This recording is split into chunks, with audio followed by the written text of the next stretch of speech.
MP के पेंच tiger reserve में सारिका ने सुबह होते ही अपनी दिनचर्या शुरू कर दी है। चिंदवाड़ा बफर क्षेत्र के सालीवाड़ा बीट की एक पदस्थ वन रक्षक है सारिका, और ऐसी फील्ड को संभालने वाली बीट की एकमात्र महिला है।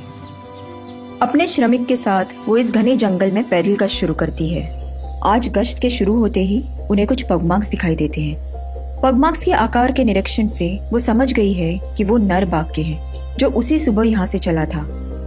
अनुमान लगाया गया कि बाघ इस क्षेत्र और आसपास के गांव के नजदीक हो सकता है।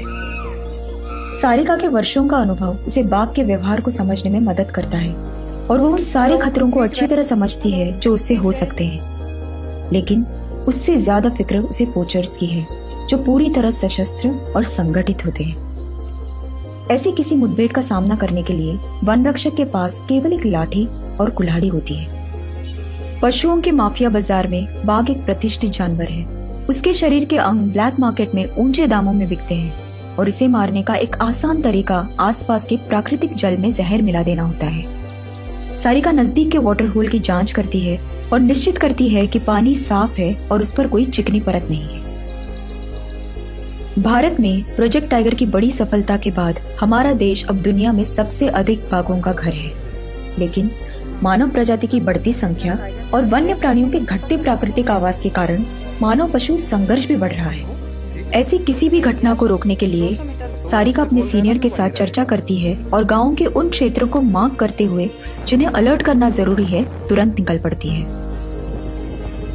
एक टाइगर रिजर्व राष्ट्रीय और अंतर्राष्ट्रीय स्तर पर महत्वपूर्ण होता है, और इसके संरक्षण के लिए क्षेत्रीय वन विभाग को गाँव वासियों का सहयोग मिलना जरूरी होता है। यही साथ और संतुलन बनाए रखने के लिए सारिका विशेष प्रयास करती है। वे उन्हें बाघ की उपस्थिति के बारे में सतर्क करती है और किसी भी संदिग्ध गतिविधि की जानकारी के लिए अपना मुखबिर तंत्र सक्रिय करती है। वन रक्षक हमारे वनों और वन्य प्राणियों के लिए सुरक्षा की पहली प्रतिक्रिया है। एक वन रक्षक को हर समय किसी भी मुश्किल का सामना करने के लिए तैयार रहना पड़ता है। जब सारिका सुबह ड्यूटी के लिए निकलती है तो उसे नहीं पता होता कि आज उसे किन कठिनाइयों का सामना करना पड़ सकता है। दिनचर्या के अनुसार सारिका और एक वाटर होल की जांच करने की गश्त पे जाती है। इन पथरीले रास्तों पर चलते हुए उन्हें बहुत सतर्क रहना पड़ता है। जैसे ही निरीक्षण समाप्त होता है, कुछ ही कदमों की दूरी पर एक किंग कोबरा अपने बिल से बाहर आता है। इस बेहद जहरीले सांप का डसना मिनटों में जानलेवा साबित हो सकता है।